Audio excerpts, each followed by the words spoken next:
ચાંદીપુરા વાયરસના જે પેશન્ટો જે દીકરાઓ બાળકોને દાખલ કર્યા હતા એમાં 2 બરોડા ગોધરાથી દાખલ કર્યા હતા. એ બંનેના પોઝિટિવ રિપોર્ટ આવ્યા હતા અને એમનું એ સમયે ડેથ થયું હતું. એ જ રીતે હિંમતનગરમાં સિવિલ હોસ્પિટલમાં જ્યારે દાખલ એક રાજસ્થાનનો પેશન્ટ કરવામાં આવ્યો હતો, દીકરાને બાળકને એ પણ પોઝિટિવ પેશન્ટ આવ્યું હતું ને એમનું પણ ડેથ થયું.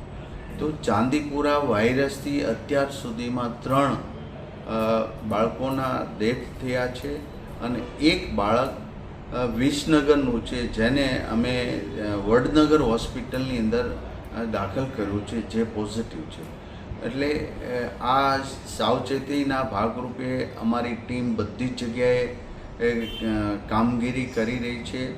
ગયા વર્ષે યાની કે 24માં જે ચાંદીપુરા વાયરસના દર્દીઓ આવ્યા હતા એ પ્લેસમાં પણ ટીમ સર્વે કરવાનો આજે મેં સૂચના આપી છે અમારા અધિકારીઓને. અને એ પણ એ જેટલા 61 પ્લેસ જે હતા ગયા વખતના દર્દીઓના એ તમામ જગ્યાએ સર્વે થશે કરવા માટેની સૂચના આપી છે. ને ત્યાં પણ દવાનો છંટકાવ વગેરે.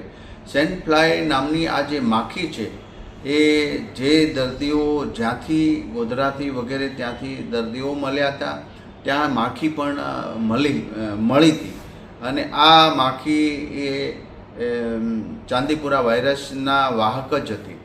તો હાલ પૂરતા અત્યારે એક બાળકને વડનગર હોસ્પિટલમાં દાખલ કર્યો છે જેનું પોઝિટિવ છે.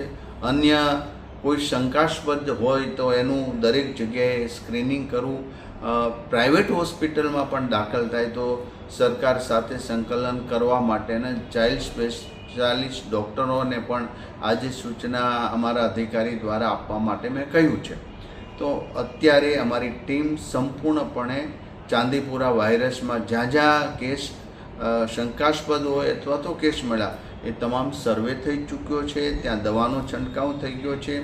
આ ચાંદીપુરા વાયરસની કોઈ સ્પેશિયલ એવી દવા કે રસી નથી, પણ જે સિમ્ટમ્સ આવે એ પ્રમાણે એમને મેડિસિન અને દવાઓ ઇન્જેક્શનો આપતા ડૉક્ટરો આપતા હોય છે.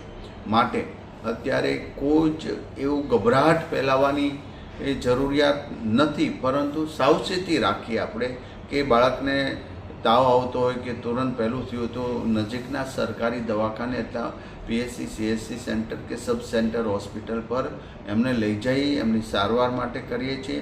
અમે ઘણાય આવા શંકાસ્પદ બાળકોના ટેસ્ટ કર્યા તો પણ એ મેજોરિટી નેગેટિવ જ આવ્યા છે.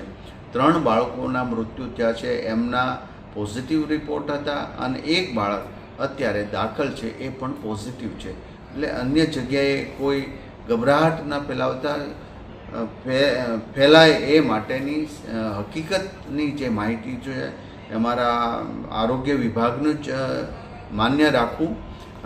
ઘણાય વોટ્સએપ સોશિયલ મીડિયામાં પોતપોતાના રીતે મૂકતા હોય, પણ એવી લેભાગુ તત્વો દ્વારા મુકાયેલી માહિતીમાં વિશ્વાસ ન રાખવો. રાજ્ય સરકારના અમારી ટીમ અને આરોગ્ય વિભાગથી જે સજેશન મળે અને જે માહિતી મળે એ સાચી હોય છે. કારણ કે તો જ નહીતર ગભરાટમાં ઘણા લોકોના મેન્ટલી પણ પ્રોબ્લેમ થતો હોય.